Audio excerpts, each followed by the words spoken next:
গাজা পুরোপুরি দখলে নিতে নেতানিয়াহুর পরিকল্পনায় অনুমোদন দিয়েছে ইসরায়েলের নিরাপত্তা মন্ত্রিসভা।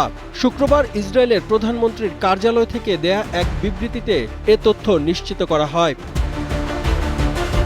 সংবাদ মাধ্যম টাইমস অব ইসরায়েলের প্রতিবেদনে বলা হয়, প্রধানমন্ত্রী বেনিয়ামিন নেতানিয়াহুর কার্যালয় নিশ্চিত করেছে যে নিরাপত্তা মন্ত্রিসভা গাজা উপত্যকা দখলের জন্য আইডিএফের পরিকল্পনা অনুমোদন দিয়েছে।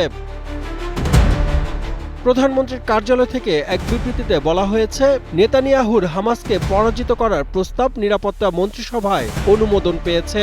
এছাড়া যুদ্ধক্ষেত্রের বাইরে বেসামরিক জনগণকে ইসরায়েলের মানবিক সহায়তা দেওয়ারও সিদ্ধান্ত হয়েছে।